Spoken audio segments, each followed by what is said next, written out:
My Andrea, your face has changed quite a bit. I know. Since the last time, you really took the hangout, like dressing up for the hangout, real serious.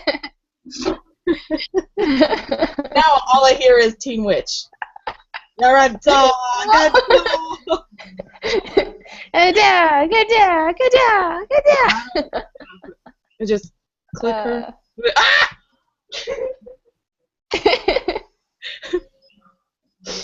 Oh, there he is. He's so cute. Okay, so I like how this hangout is basically going to start with just us laughing. Freaking out because Andy's just sitting in front of the computer. No, he's like looking at Andrea's fake chicken nuggets. That's what he's looking. Oh, no, he's participating in this conversation. Oh, Andy, what did Hi, you buddy. think of the book? What did you think? You didn't like it, huh? Ooh. Yeah. Yeah, you wiggle that ear. Indignant. Indignant. All right, I'm clicking. He resents the use of a he resents the use of a popular trope to gather a new audience to feast on a literary classic without fully appreciating the intricacies of the plot. Oh my God! Look, you scared him. You scared him with your freaking fancy words. His ears are back. He's angry. Okay. Okay. Hi, Internet. Hi, Internet. Wait, let me click off the dog. Hi, everybody. That was Indy, not Andrea, just so you know. And we're Only Lovers Left in the Library. We're a romance book club. We're a subgroup of vaginal fantasy, and we read romance in like different genres. And this month, I don't know if you guessed it, it's not Halloween. It's still February. It's leap year though, so it's kind of freaky. But this month we read Pride and Prejudice and Zombies. So we kind of went with a theme. Yeah. Right? I'm half zombified because I couldn't get my black eyeshadow to get as dark as I could, but it's okay. I'm in transition. I'm basically Charlotte in transition from becoming a zombie. So but I'm trying to wear like my fancy kind of like, I don't know. This isn't a Victorian shirt, but this is like the most period looking shirt I've got, and I'm having tea with my Jane Austen cup. So oh my God, I love that mug. yeah. That's why it was important for me to go get the tea. Yeah. So anyway, I'm Christina, and then Oh, is it me? I'm Tashay. It's kind of funny because you're Tashay and I'm drinking chai. Chai tea. Nice. Sorry guys, I'm really tired. Nice. Hi, Internet. I am zombified, I guess. This is what Charlotte's face would look like once she became a full zombie. Nice. That's a really nice lipstick, by the way. Could you Yeah. with like smudging? I feasted on the heart of a ninja. And because of the themes of the book, my mom likes to collect weird, interesting tops. And this is like a Chinese-necked silk shirt that she has because the girls go to China to learn their zombie fighting skills. So I dressed up for the occasion. And I ate a fresh heart. Oh, and I'm drinking beer because that's what I do. Alright, and I'm Andrea. Currently the only one not in Puerto Rico. Yeah. I am pre-zombie. Yeah, you're single, Charlotte. Yeah, I came straight from work, so didn't have to. Actually, I don't even have any makeup that I would have been able to use, to be honest. Not a red lipstick. I know you could have like smudged on your face, because that's what I did. I just went like. Yeah, that's true. Anyway, I also do not have a period. She's pre-zombie Charlotte. Yeah, I'm pre-zombie, so no worries. All right, so like I said, I read Pride and Prejudice and Zombies, and it's by Jane Austen and Seth Graham-Smith. I'm gonna stop waving the book around. And I don't know how both of their names can be on the book. How is that possible? What do you mean? Like, how is it that it's both of them? Because he took the original and then changed some stuff, but it's impossible that he has like changed every single word, so he still has to give credit. Okay, that's cool. It's a quirk book. I like their stuff. Okay, so the back says, it is a truth universally acknowledged that a zombie in possession of brains must be in want of more brains. So begins Pride and Prejudice and Zombies, an expanded edition of the beloved Jane Austen novel featuring all new scenes of bone-crunching zombie mayhem. As our story opens, a mysterious plague has fallen upon the quiet English village of Meryton, and the dead are returning to life. Feisty heroine Elizabeth Bennet is determined to wipe out the zombie menace, but she's soon distracted by the arrival of the haughty and arrogant Mr. Darcy. What ensues is a delightful comedy of manners with plenty of civilized sparring between two young lovers, and even more violent sparring on the blood-soaked battlefield.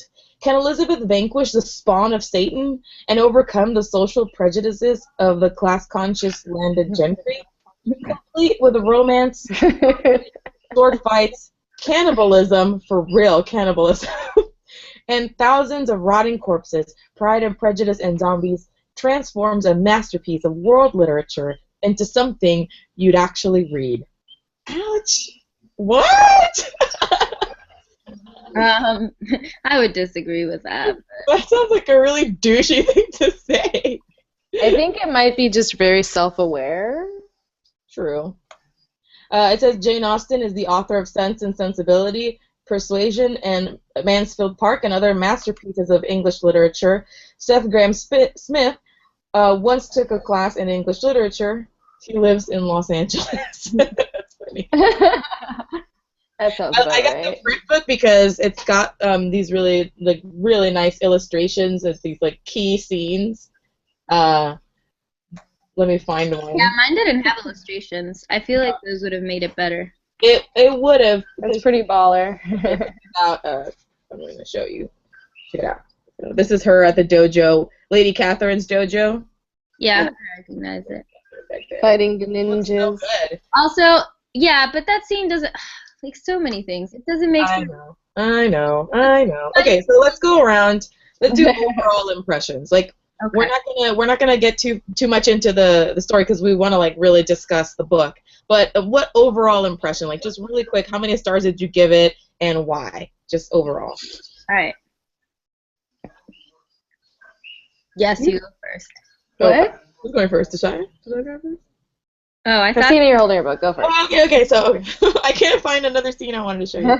I'll look it for it when you guys are talking. Okay. So I liked it. I thought that I would like it more. It wasn't as fun or rompy as I thought it was going to be, but I also knew that I couldn't take it so seriously. And so I did enjoy it, but the tediousness of the book, balancing the original with the zombie, it wore on me. Like, I was ready for it to be over.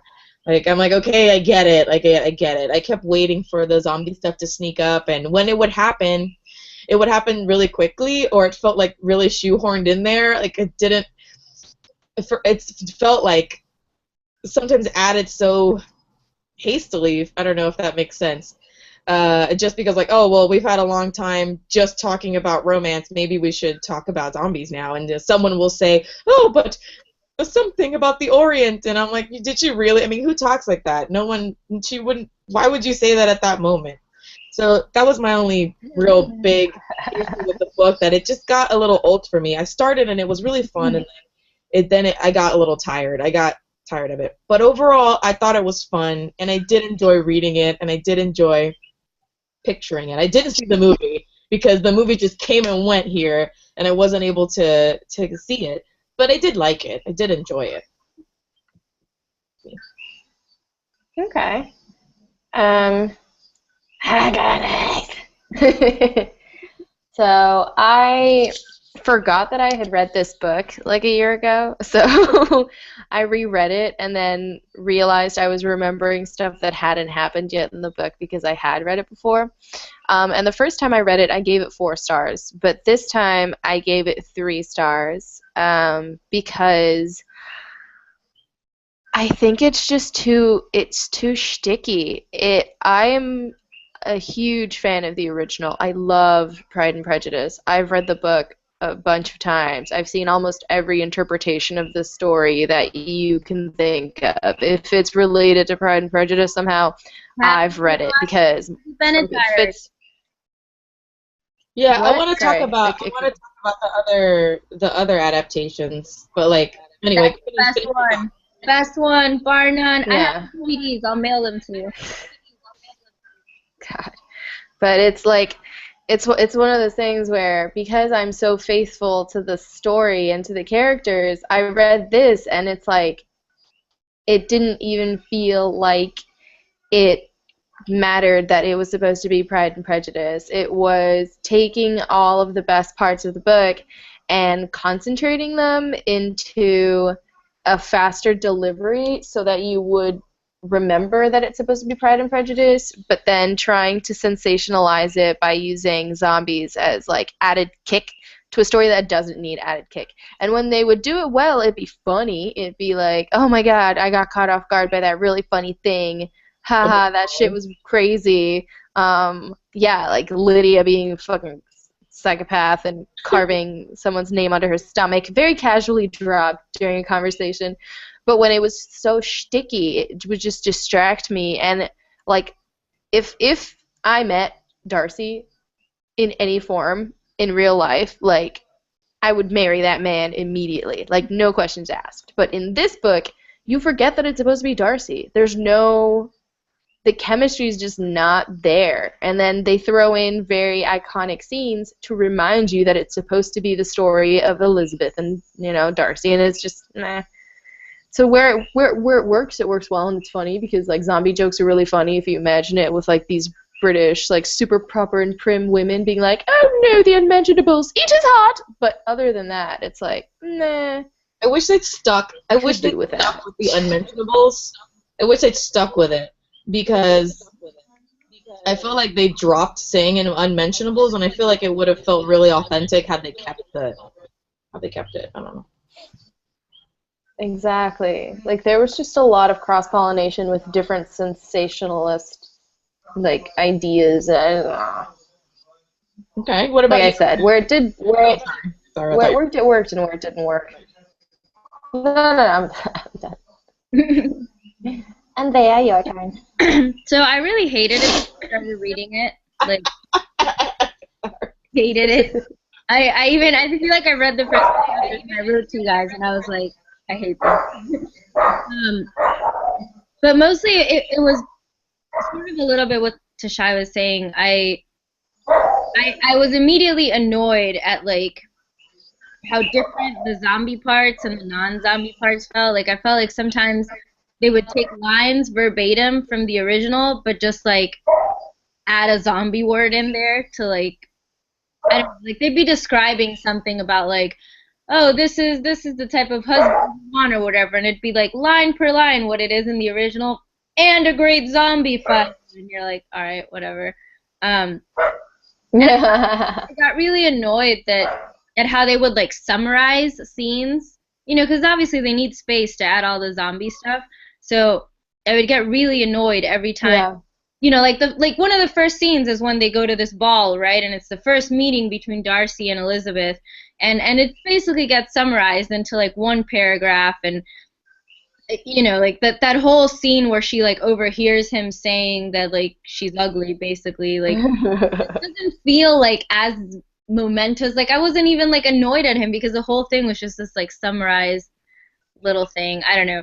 But then as I kept reading, I don't know. I guess it's like when you hear those songs on the radio that you, like, hate and you always change the channel, but then eventually they're on so much that you just, like, memorize the song and start singing it. It was kind of like that. So I just, like, I guess I had been reading it for so long that I was just like, it's not that terrible. Yeah, I remember talking about it through chat and you saying, you know, I think I'm enjoying it, and I said, I'm glad you're embracing the crazy because Yeah, that's so I definitely went from like 1 star to 3 stars. I wouldn't recommend the book to anyone, but I think I did end up enjoying it more than I thought I would. good. Good. I mean, it's a little jarring. I mean, it's a little jarring. So, okay. My sister's actually reading it now, and she hasn't read a book in a while. So I was like, okay, this might be a good thing for you to get your feet wet. But I don't agree with this bullshit of that, you know, you might actually want to read this. Mm-hmm. No, I disagree because I think it's not like it tries to be 2 things at once and it doesn't do it successfully. Like I think they should have stuck with either, you know, obviously Pride and Prejudice by itself works, right? That's proven. It's a classic.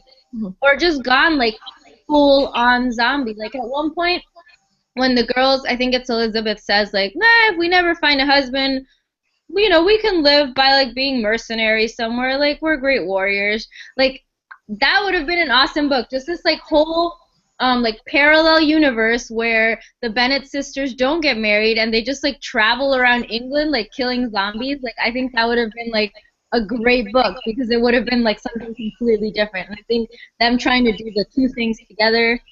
Yeah. I don't know. Clearly the world disagrees because they made a prequel to this and they have like other classics. And a sequel. They made a prequel and a sequel. There's There you go. And don't they have like another classic that they yeah, there's a lot. I mean, because the Quirk books, they pump these out. It's Sense and Sensibility and Sea Monsters. And Seth Grahame-Smith, I read Unholy Night, and that was hilarious. That's really funny. But that's his own. Yeah. He works well with his own material, and I don't think that him working with Jane Austen, we're not on the same page. It's one of those things where you need to leave well enough alone. Like there's some things that leave room to be remixed and played with and remastered and making it cool by making it weird, but don't fucking touch Fitzwilliam Darcy, man. Don't touch him. Don't. I think he's perfect. That her book got like remixed by a dude though. Like that probably would have pissed her off. She's been like, just like the modern man, like take my wonderful novel and add fucking zombies to it, of course. All right, when it was good, it was good. I mean, I'm gonna give credit where credit is due. It was a fun read. It was a fun read. I really enjoyed like freaking assassin Elizabeth Bennet. Like I loved that incarnation of her. I love how ruthless she was. I love how like focused she was, and I love it how there's a scene where they put tar on some zombies and they light them on fire, or they throw some pitch on them, and then they're like, oh, maybe we should behead them, and she's like, no, let them burn because God isn't merciful, so neither should we. Like we shouldn't be either. And I was like, damn girl. I like that she always like her first inclination was always to fight anyone who like made her angry. She'd be like, oh. No, I shouldn't. But her first instinct, she hears Darcy wanting to, you know, when she hears Darcy's first opinions of her, is, you know, she needs to avenge her honor and like cut his throat. Yeah. And had they not been interrupted by that zombie horde at that moment, she would have probably gone up and fought him. I love that. I think that's really funny because half the time that's my first instinct thought too, is to be like, and then you rein it in. And it's the same thing with this like super classic, very controlled literary character. She's like, he's lucky that we were interrupted by the horde of the undead, lest I whipped out my katana and removed his head from his body. Yeah. Okay, what else did I really enjoyed? I liked actually, the only thing I really liked was Lizzie in the book. That's it. I liked the way she thought. I liked the conclusions that she drew. There's dogs in the background. I'm sorry. When they're at the first ball, right? Or that first like get together that the zombies attacked, and then the sisters they made the pentacle of death because there's 5 of them, and That was a cool image. I enjoyed that. it was pretty cool. And so then later on, she is basically when she's talking to Jane about it, she says, "Oh, I like it how these gentlemen jumped in to help us. How she's like, oh yeah, they're supposed to be at least Darcy is supposed to be like this amazing fighter. Like where the fuck was he? He didn't do shit." And I'm like, you know what? He didn't, and that's really good. I like that she noticed that, and that it was true. That it wasn't something that she was making up and Yeah. that she was being grapey about. Now, go ahead.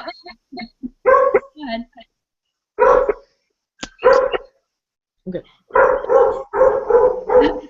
Well, I agree. I liked Elizabeth the best, but I think the thing is, like, in general, like, Elizabeth is the only one I like in the original Pride and Prejudice, because I feel like all the others the most developed is like I get angry at her.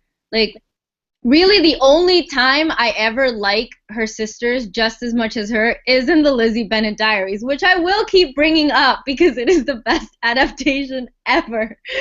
And I think that's the only.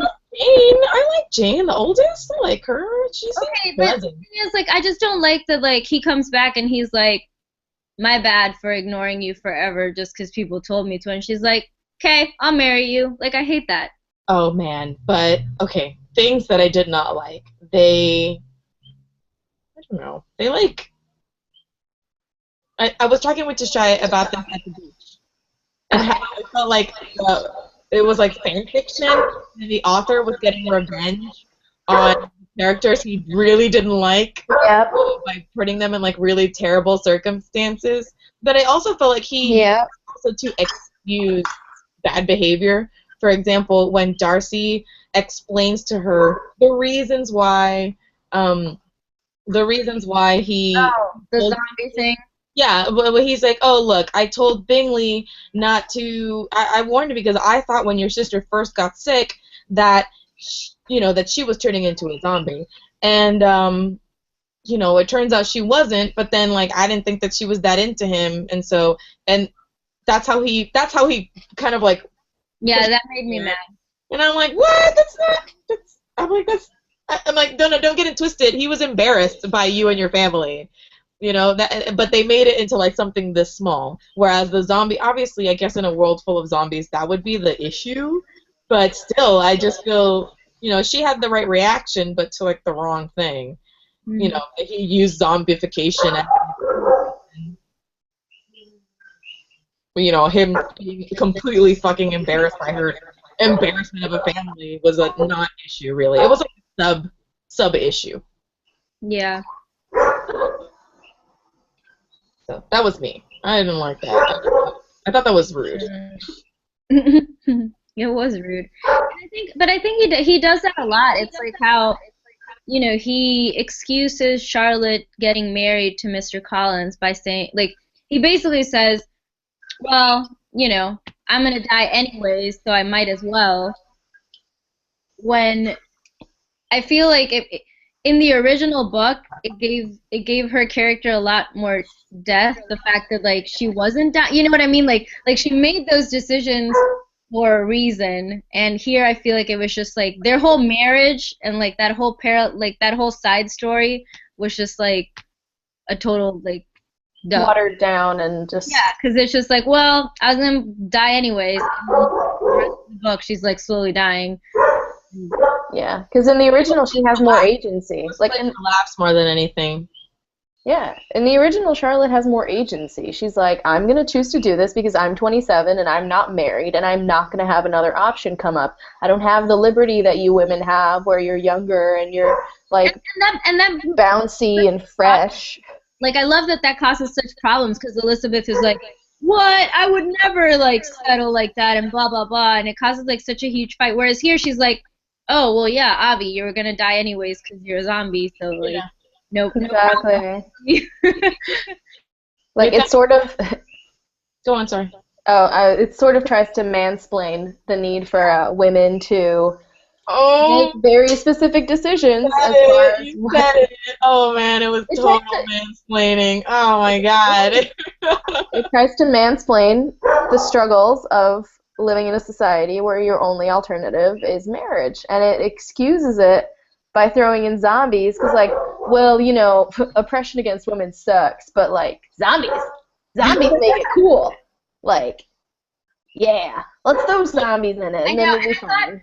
I thought it was so interesting how it's just like there's so many like, problems with the characters. Like it's like I love how much of a fighter and how independent Lizzie is, and like it shocked me so much that one scene where she's like, well, we're all walking through Zombieland, but we don't have all our huge weapons because we still have to look ladylike while we like walk down this road. So we only have our small little axes.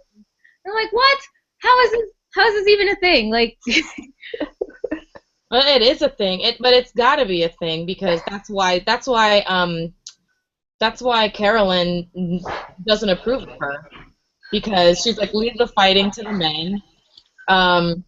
You should be more of a lady than anything else, and so she doesn't approve of her because she is so, Oh my god. just so aggressive and tough, So that reminds me, because I thought it was freaking hilarious, and I read it, I think it was either last night or while we were at the beach, but there's one point where they're talking, it's like the difference between being super ladylike and being one of these like warriors, and it's when Bingley's sister starts saying that Elizabeth has like super tight abs and really lean arms and like strong legs because she fights and exercises, and she's like, "Ugh, she's totally not marriage material. She's got very tight abs and a very good body, so I don't know why you'd want to marry her because her legs are too lean and her arms are too, like, she doesn't have enough fat on her arms. her arms do not jiggle, and she's just are you coming upstairs? All right, I'm gonna go ahead and shift this party downstairs because my mom's coming upstairs. So let me just grab my stuff. Ignore the shifting. Sorry, internet people. I'm in Puerto Rico, so the Wi-Fi is better downstairs. Say hi to Uli. This is my dog, or my mom's dog. Uli's not into literature. Sorry, guys. Not literate. No, she's not. She's like, I would rather watch the movie. You can keep talking. I'm just relocating. Oh man, there were like there were things I wanted to say, but I couldn't. Or I can't think of them now. Well, yeah, I didn't like that Carolyn, sorry, not Carolyn. I didn't like that Charlotte was played for laughs. And they basically made her into a zombie, and then everything that happened to her was kind of like for gags. And I thought she was a really sympathetic character, and I felt really bad. I thought it was going to be funnier, but it wasn't. I was actually really sad for her. And the only parts that were funny, like funny, were like things that came out of nowhere. And then also the balls. Like I felt like there was a lot of ball jokes. There were so many ball, like double meaning. But nothing beats that one scene that I sent you guys in chat though. Like it's like so. You highlighted? There's this one scene you highlighted it. Let Elizabeth's weapon, and he gets it back from her, and she's like, "Oh, Darcy, you forgot your balls," and he like closes her hand back over the balls and is like, "They belong to you now." And she blushes, Yeah, it was so ridiculous. No, they make a lot of reference to balls. At some point, they say something about like. That's okay. Here's my thing. How come they can wanting to have balls? But like, how can they talk so much about balls, but then they can't say the word like penis? It has to be like his most English parts. Well, because the balls is something that they go to, and so it's like a really accessible word for them.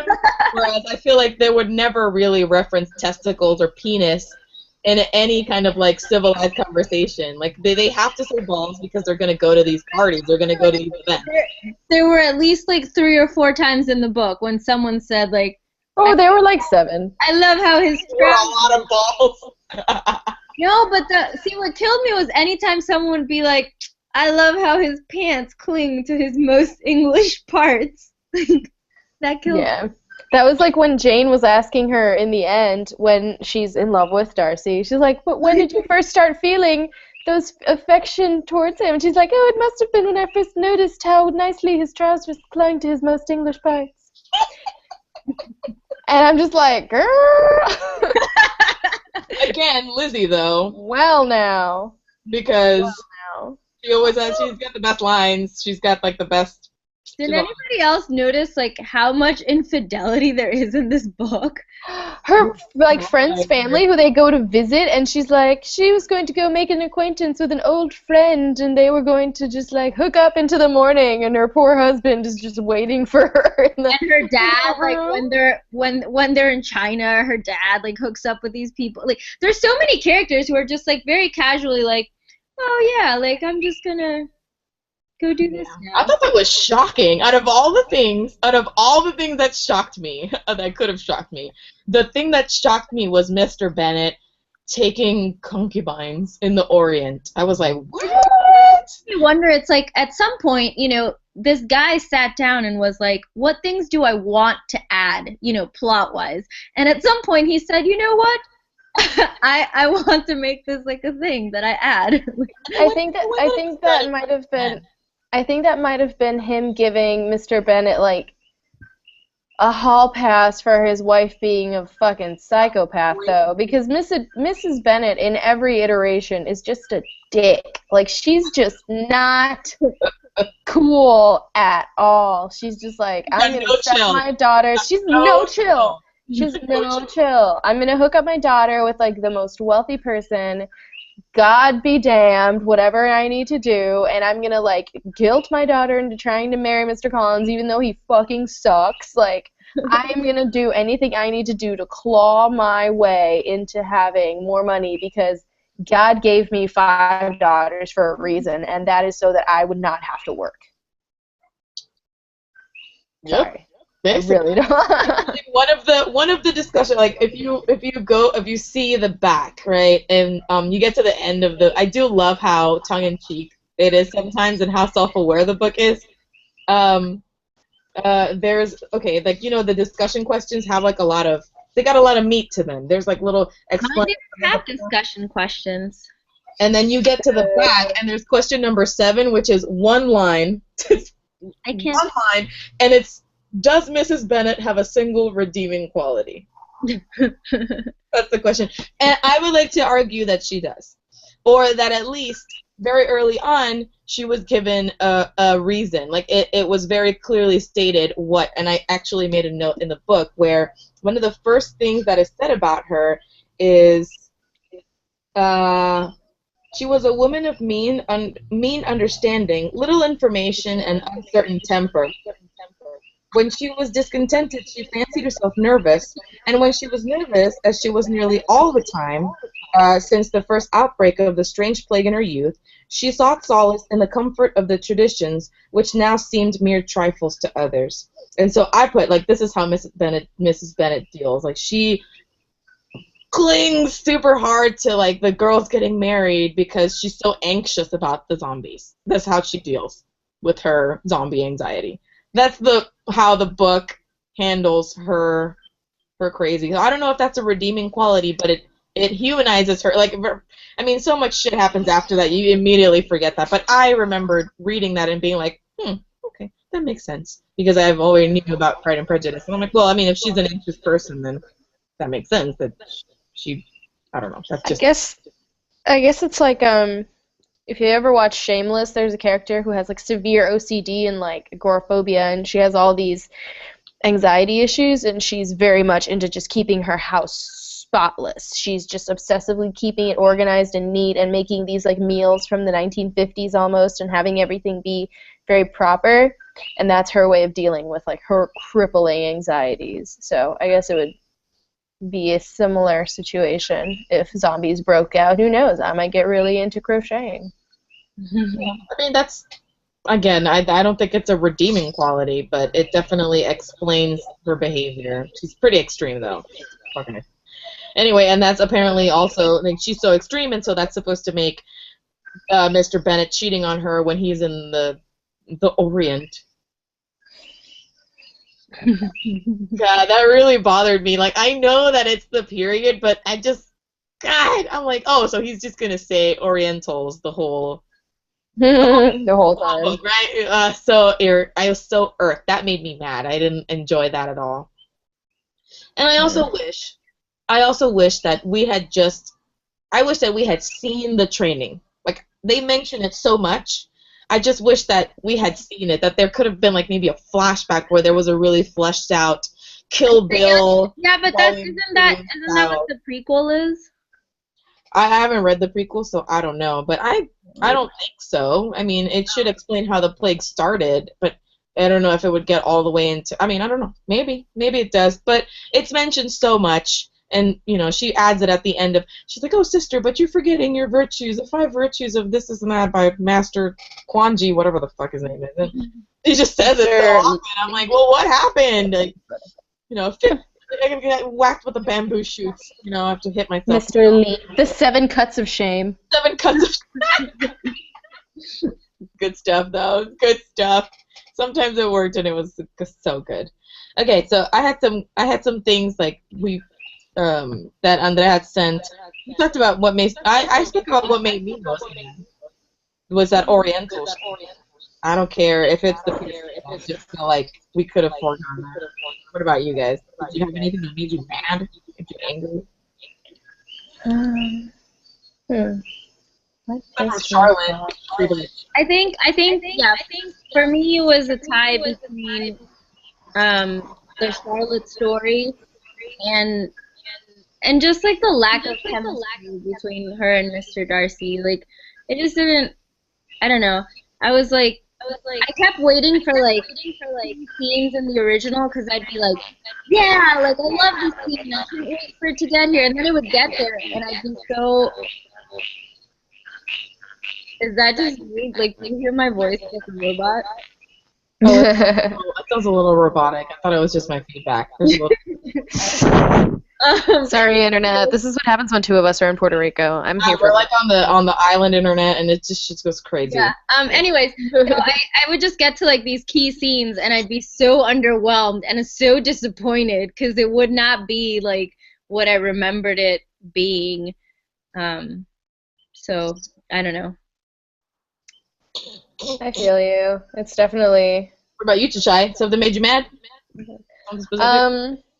Casual racism, sexism, mansplaining. Offhanded racism and sexism. I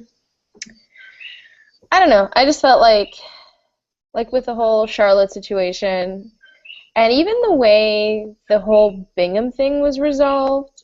I mean Wickham thing. The whole Wickham thing was resolved where Darcy ends up just like crippling him as payback for all of the debts that he owes, and then Lydia has to marry him and be stuck with like a lame husband who's going to serve as in the parish. Oh man, yeah, that's where it felt like fan fiction. Like he's getting revenge on an annoying character. Like Lydia's super annoying, but that's in the original. I totally forgot that, and she's like, I hate that he made her so cheerful. Like, haha, gonna go clean my husband's diapers now. Like, yeah, no. Like that was so irritating because if you're gonna make freaking, it just feels like an unnecessary amount of punishment was dealt to characters who didn't necessarily deserve it, i.e., Charlotte and Lydia, and then Lydia almost like they were being twat. No, yeah. Lydia deserved to be stuck with Wickham, but I didn't necessarily think he needed to be like a paraplegic or a quadriplegic who was like crippled for the rest of his life.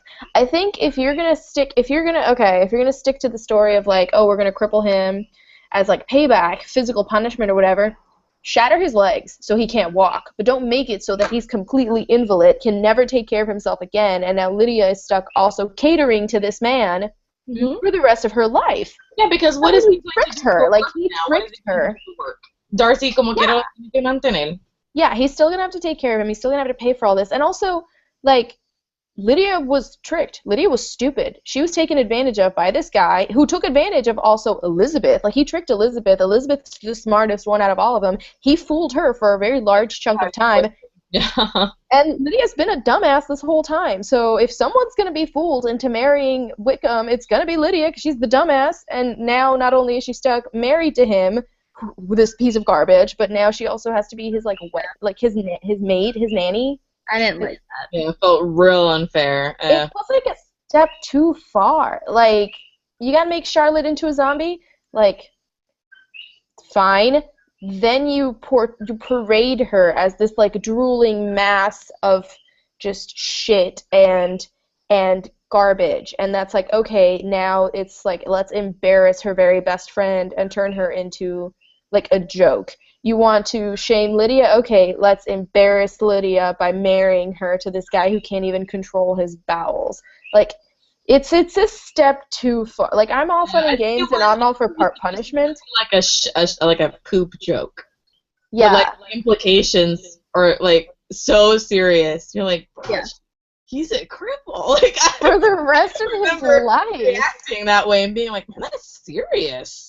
Like, do I really want Elizabeth to end up with a guy who thought that it was okay with this, like, iteration of Darcy who thinks that it makes total sense to cripple someone for the rest of their life? Like, that's not the Mark Darcy. That's not the Fitzwilliam or Mark. But that's every iteration of Darcy not, that I this is like. A different Darcy. I mean, because it's like, I mean, I get it. It's like he got mad at the servant who, like, let the thing happen, you know? And he beats women in this world. Right, but he beat her up. Whether or not, like, okay, fine, she, like, deserved a punishment or whatever, but he beats the crap out of her.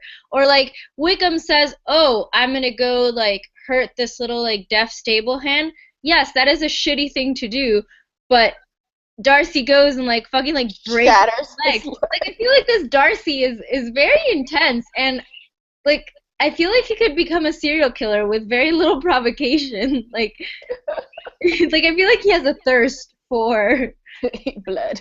I don't know. It's a weird Darcy, and I think it's a weird Elizabeth, and maybe that's why I didn't feel like the chemistry as much. I think she's, like, the best Elizabeth, though. Like, well, because here's the thing, though. No! Elizabeth Diaries forever. Yeah, but that's a different edition. Like, you can't. No son la misma cosa. It doesn't matter.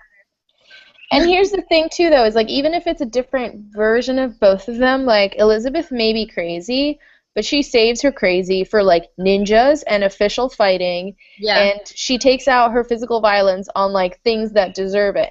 I didn't read anywhere or see any implications that Elizabeth would be okay crippling a servant or someone who was in a lower position of power because they did something selfish because they wanted money, because that's what people do, is they make shitty decisions because they need money and they don't have any other option. Darcy's like, leg, arm, but then again, guys, does Darcy eat other people's hearts? It was a ninja and it was a symbolic moment. Come on. Yeah, okay, but I'm just saying. I'll give her that. I give her that. Saying they have their pros and cons. I will defend fucking Zombie Lizzie to, like, I don't. She did nothing. The depths of the world. She can do no wrong. At least not in this universe. She did nothing wrong. Lady. Oh, let's talk about Lady Catherine. Catherine. Yeah. Yeah, she's about the same.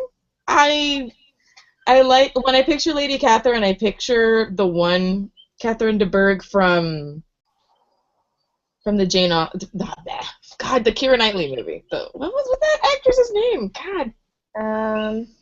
I don't remember. She's the boss in the new James Bond. You know, she's Dame Judi Dench. Judi Dench, yeah. That's who I always pictured as Catherine de Bourgh. I don't know if you guys saw in the movie version, but she's played by Lena Headey, who's Cersei in Game of Thrones. Like I don't know, but No. Catherine de Bourgh is supposed to be. I don't know if that's her, but if that is her, then they definitely made her really young. And but I did like that she was I did like that she didn't vary so much from her book version, her normal book version. Like, she was always a bitch. Why did she get so typecast as being a bitch? Because we need drama. She represents, I guess she represents this higher, like, echelon of disapproval, where, we can't mix class and we can't mix with the I mean, I don't know if they're not well off. They're poor, right? Aren't they poor? The Bennets, they're not. They had it's the whole accident. It's the unfortunate circumstance of having so many daughters. It's basically like if they had even one son, then they would have been able to keep their household and wouldn't have had to worry about finances as much. But because they only had daughters, then immediately the land's going to go to what's-his-face? Lord Byron. Lord Byron? I don't know. I always forget his name, and I imagine him as a fat Lord Byron, just wanting Collins to receive Mr. Collins. Off camera. Mr. Collins commits suicide off camera. Mr. Collins commits fucking suicide off camera. Very offhand, nonchalant. I would like to see that. Is that wrong? Very nonchalant. The man gets shit on for 14 chapters about how fat he is and how stupid he is, and then he's like, well, my wife is dead, so by the time you get this, I will have hung myself. Bye. I would have liked this. I don't want to sound like a psycho, but I kind of wish that had been a point of view. It didn't a lot, though. Okay, so I had here, did you want to look at the discussion questions, the two that I circled? Yes. Let's see. Says, many critics have addressed the dual nature of Elizabeth's personality. On one hand, she can be a savage, remorseless killer, as we see her in vanquishing Lady Catherine's ninjas. On the other hand, she can be tender and merciful, as in her relationship with Jane, Charlotte, and the young bucks that roam her family's estate. In your opinion, which of these halves best represents the real Elizabeth at the beginning? At the beginning and the end of the novel. Side note: I love that they have a game called Kiss Me Dear, where they wrestle deer and just give them a kiss on the face and let them go away. That's like sexual harassment, though. What is that promoting? That it's okay to kiss beings that don't wish to be kissed? Definitely not. I don't think anyone's promoting that. I just think that it was another really ridiculous. Also, Lyme disease. Come on, there's ticks out there. You're alone. There's ticks. Those deer did not say yes. Okay, so who's the real Elizabeth? Is she the killer or is she the tender, loving? I mean, and again, we're in PPZ, so. We're not just in P&P. PPZ Elizabeth. Is she really just a killer, or is she, TLC? All about PPZ, TLC. But I think you can't separate the two, because I think, for her, I don't know. It's when Jane says she's gonna get married, one of the first things she says is I'm really gonna miss fighting zombies with you and training with you. When she and Darcy get together, the first thing they do is go into battle together. So I think it's not necessarily one or the other. I think she loves being a vicious killer with the people she loves. True. What do you think, Tashay? Do you think she's a killer? Do you think that she's in the middle or not? So I'm walking to turn on the fan because it's hot, but from this light, it makes me look like I'm in a first-person zombie shooter game. It does. I really like it. This is cool. Okay, so I think that trying to talk about the different halves of Elizabeth isn't doable because that's like trying to define, you know, both sides of like my personality. Am I a feminist or am I someone who wants to get married and have kids someday? And you can be both. I'm a feminist, but I would like to start a family someday. Like there's no separation between those two halves of my personality.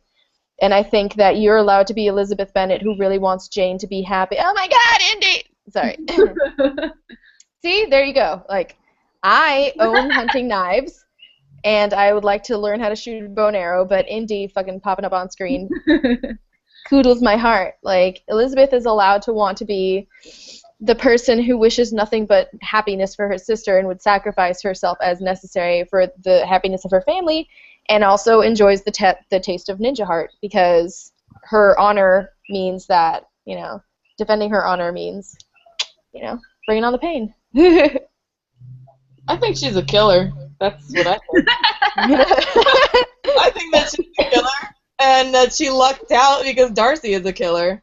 She's not attracted to Bingley at all. One of the first things she thinks about him is, this guy's fucking useless. That's true. She's like, I guess he's got money, but he can't hold a katana. He can't even fucking hold a musket. And so she's not into it. And I think that Darcy being a skilled fighter like her is a plus. But I think, based on everything she thinks about, I think that in this version that she's just a killer. I don't think that there's an in-between. I think that she can, like, have a happy medium, but it initially goes through that loop first. Like, okay, well, is he a killer? Yes, okay. Then we can make the rest of it work. Any loop right here that I'm making? That's how I see it. But I do think that if we're talking about regular Pride and Prejudice, then I think that she's more in the middle, where she's like this witty, independent person, but, you know, she does also want wants that partnership. She wants that partnership, and she wants I think she does revel in the romance a little bit. Yeah. Let me see, what else did I have circled here? Which one did you want to read, Tashay? I don't remember this one. I only circled one. Oh, the one if we thought that the zombies actually brought anything to the story, I think. Wasn't that something we were going to say? Fuck. Oh, okay. Yeah, the last one. It says, some scholars believe that the zombies were a last-minute addition to the novel, requested by the publisher in a shameless attempt to boost sales. Others argue that the hordes of the living dead are integral to Jane Austen's plot and social commentary. What do you think? Can you imagine what this novel might be like without the violent zombie mayhem? Okay, ignore the question. If you could add anything to Pride and Prejudice that wasn't zombies, but that would make it like an alternate universe version Pride and Prejudice, what would you add? I would add like Transformers or something, like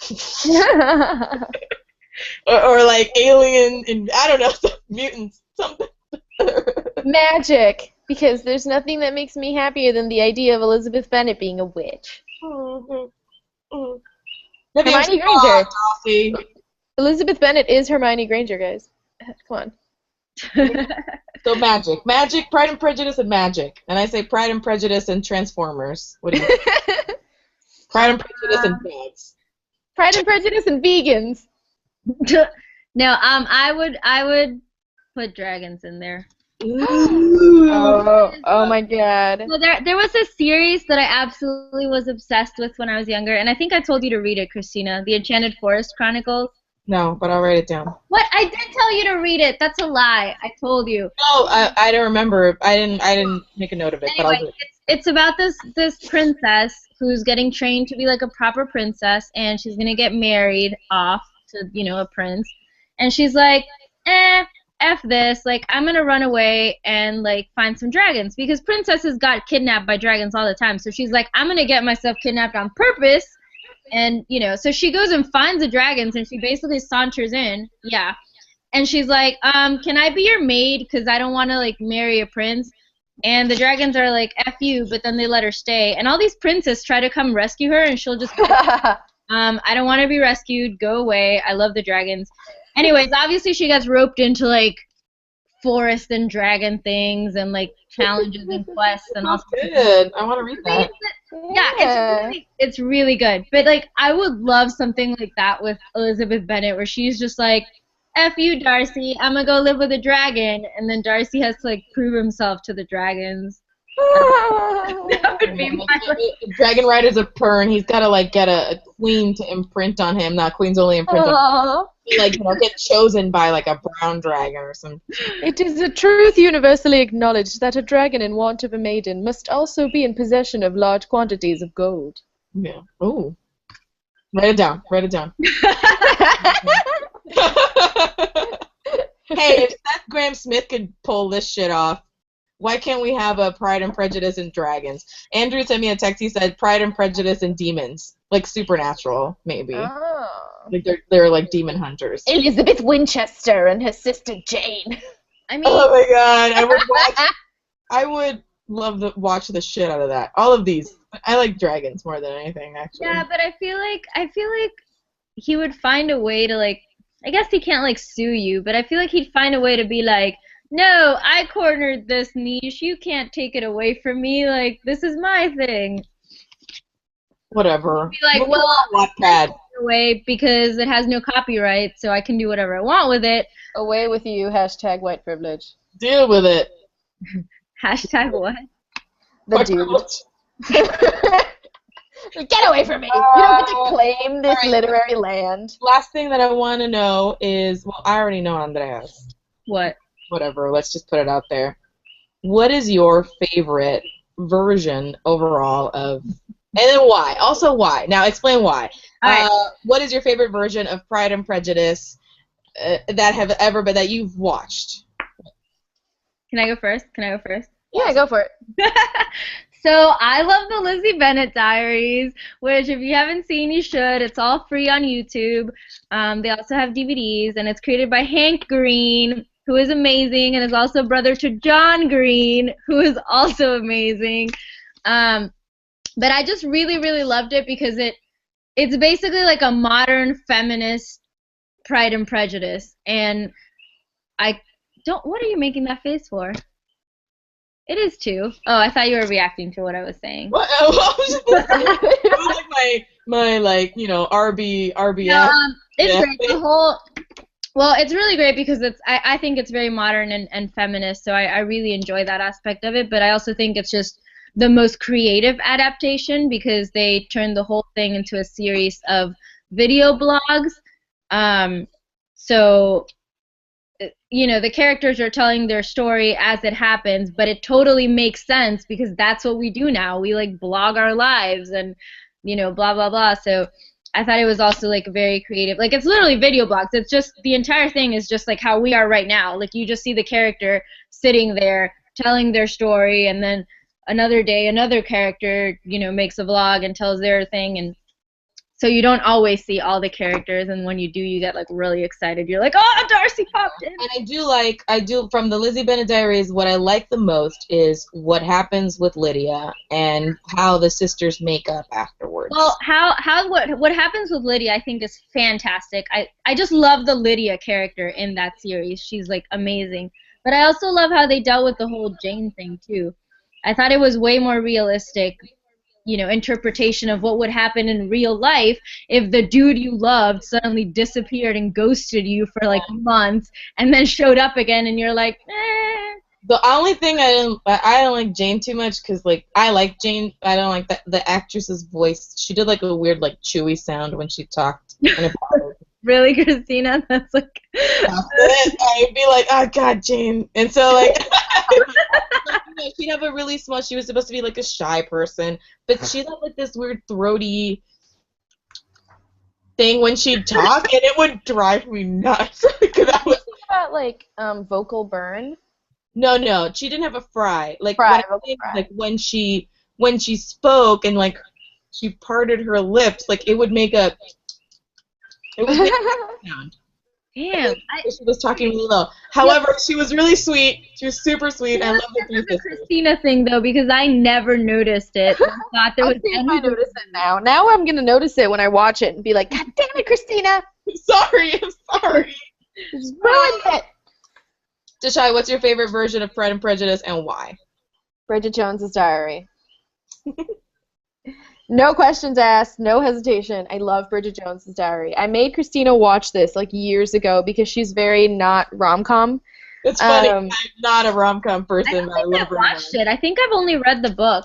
Okay, so I read the book, and I also watched the movie and the sequel, and I fucking love it. The Diary of Bridget Jones is one of my favorite movies because it's just this like spinster Bridget who's basically Elizabeth, just living in England and being all spinstery and pissed, and she like has an affair. Jones is just so fucking miserable. She's miserable. She's like, they describe her as just being like a little too overweight and smokes a lot and drinks like a fish and like has a shitty love life. And then she has an affair with like her co-worker played by what's his face, Hugh Grant, who's of course super British and super handsome. And he's basically the like, I guess, Wickham character.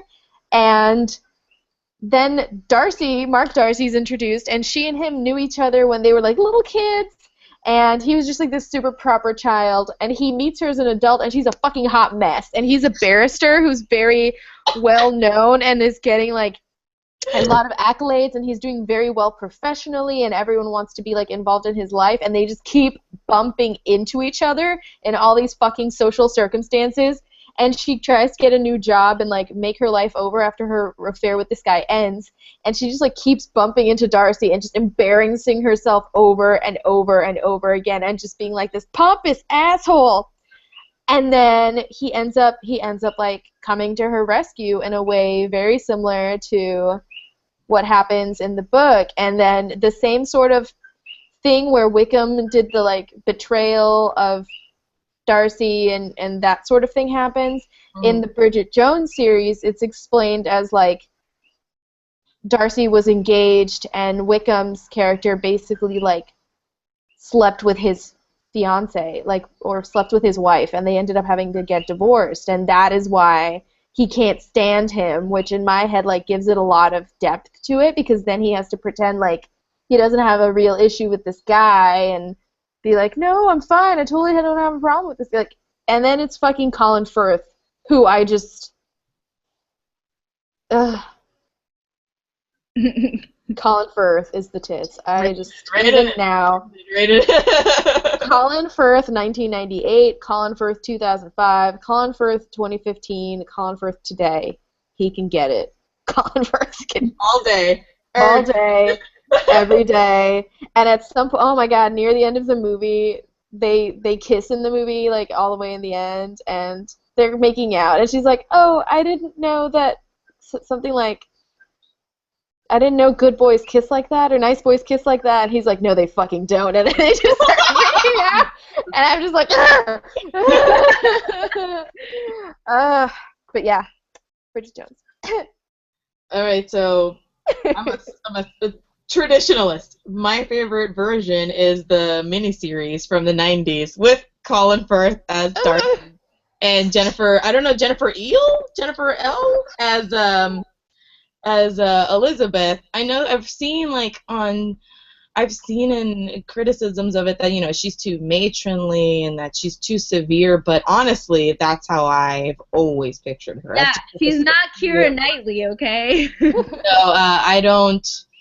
No, I think that I think that they had excellent chemistry. For the movie, I think that they had really, really good chemistry. That guy. I think that guy is fine. Mm-hmm. But Colin Firth is so British. And it was so British, and it was just on point.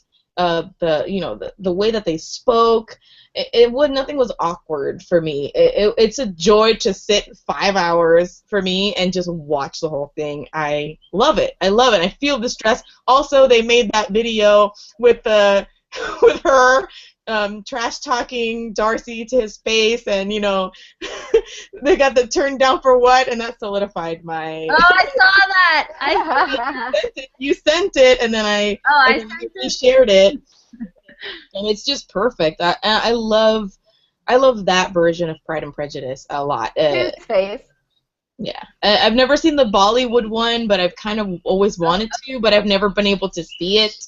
You I know, didn't know there was a Bollywood one. yeah, it's Bride and Prejudice, like Bride and Prejudice. You know what I saw the other day that I meant to save so I could send it to you guys, but I didn't, and then it got lost in the like Tumblr, you know, chaos. Tumblrverse. Yeah, it was something like, it said something like, oh, you know, like Pride, like it was something about like it was making a joke at like all the Pride and Prejudice versions or whatever, but in like modern talk, and it was basically like Elizabeth being like, blah blah blah blah blah, all this happened with Lydia and blah blah blah, and Mr. Darcy's like, can I help you with that? And she's like, no, I got this, and he's like, be right back, I'm gonna go do something totally unrelated, and he like disappeared. But it's like true in every. Except, I guess in this one we don't really see that because it's like you have all the zombies or whatever. But it just made me laugh because that's how it is in every other thing. It's like, but Lizzie, let me help you. No. Okay, I must go now. And disappear for like a week. Nothing, not at all related to your issue. Yeah, exactly. Dude, yeah. I think that's it. Unless you want to add anything else, I enjoyed the book. I enjoyed reading it with you guys. I knew that I enjoyed it a lot because it was like a communal thing. Had I been reading it by myself, I don't know if I'd enjoyed it as much. But I'm anticipating that we were going to talk about it and discuss it and then just kind of like gush about Pride and Prejudice and Jane Austen. And that really just, I don't know. If you're going to read the book, read it in a book club. Yeah. My suggestion. It was also fun just looking at the screenshots of like, oh, there was nothing to hint that they favored each other other than Lydia carving his name into her abdomen, but that's normal for her. Yeah, that was the part where Lizzie like pretends she like chopped her sister's head off. Oh yeah, that was weird. She's like That was straight out of that was a movie scene. That was a movie scene. But yeah, it's nice. Yeah, it's nice because you can share it. You know, it's like I remember when I messaged our chat and I was like, what the fuck? Like when she the heart. Yeah. The ninja's heart. Okay, Lizzie had no chill during that scene. All right. The Vaginal Fantasy, they read cupcakes, some trinkets, cupcakes, and other magic, and so we didn't read that. We made our alt. We didn't read that because Christina said, I read it and I hated it so much, I'm not even going to count it towards my Goodreads total. I did though. I had to change the part. That was said in a fit of passion. I didn't think it was super bad, but I was very happy it was free. Like it was free on Kindle, and I was very left completely unsatisfied. No, I enjoyed this. I feel like it's also part of this like kind of like cultural phenomenon. You know, like all these books are coming out that are like remixing the original literary classics or whatever. So at least now I can say, well, I read one, you know, and yeah. I'm gonna rewrite Harry Potter where there's no magical universe and the kid's just crazy. Tashay, you're gonna be dead before the copyright ever. I'm sure that the copyright is never gonna expire because her kids are not gonna let it expire. You could write it. Put it on Wattpad. Just put it on. Yeah, exactly. Okay, so the next book that we're going to read with Vaginal Fantasy is called Pillars of the World. By Anne Bishop. It's one of I think you're gonna love it, Andrea. It's why? Epic fantasy romance. It really reminds, just looking at it, reminds me a lot of me. But this is the description. Myth and magic combine in a superb, dark fantasy of a world in danger of being destroyed by those who deny themselves and their heritage and let evil loose in the world. All one sentence. In Sylvalan, a witch hunt is in full force. As witches and innocents are brutally murdered, magic is disappearing from the land, and the roads between the world of humans and that of fairies are vanishing one by one. Ari's family has tended one of the old places which hold the key to travel between human and fairy lands for generations, keeping the magic alive and the land lush and fertile. Ari unknowingly takes a Fey lover, the Lord of the Sun, and immediately becomes the target of the unwanted interest of the fairy nobility. To save the world, fuck, this is long. To save the world, the Fae must trust mankind, but with a few exceptions, they do not believe Arya and her friends can help them. Blah blah blah blah blah blah blah blah blah blah blah blah. This is what? This is really fucking long. Basically. You had me at fairy lover. We're good. Yeah, fairy lover. Human fairy battles, more human fairy sex. Yeah, I mean it's fairy lover, so it might be. So anyway, that's what we're gonna be reading. We're not gonna go off chapter. And that's about it. Hey, Viking Booty had their hangout, I think yesterday. It's all in Swedish. Man, I wish I could speak Swedish because I saw the beginning of it, and I don't know, I got some words here and there, but. But anyway, on the Goodreads forum, she's pretty active, so it's cool. So that's it. That's our hangout. I hope you guys, everybody out there, enjoyed it, and I hope you guys. Well, I know you enjoyed it. But see, my makeup's all gone. I knew it was gonna be like I was gonna scratch in my face, and it's gonna get sweaty, and. Now you just look like one of those like 15-year-old brides out in the country, like back in the. You look like a Mormon. Between the hair and like the clothing, you just look like you belong like in the frontier. Like an Amish bride? I just like, maybe a little girl that's trying on her mom's makeup and just like a big mess. No, I just came back Christina. from like a real rough night, Christina, you are Louise Lowdown, and we need to find you your silver spoon and your rancher. Yes. Lowdown, go bake me some pies. Max McCord, y'all. I just read. I really enjoyed that book. Okay. I know. I was thinking about it the other day. I don't know what. I was reading Forbidden, the Beverly Jenkins book, the one where the guy passes as white, but he's really black, and then there's this black girl that he saves in the desert. He loves giving her orgasms. That's all. Okay. Okay. So anyway, time to go. Orgasm was. On that note. All right, and I guess we'll see you next month. So thanks for watching. Deuces. Bye.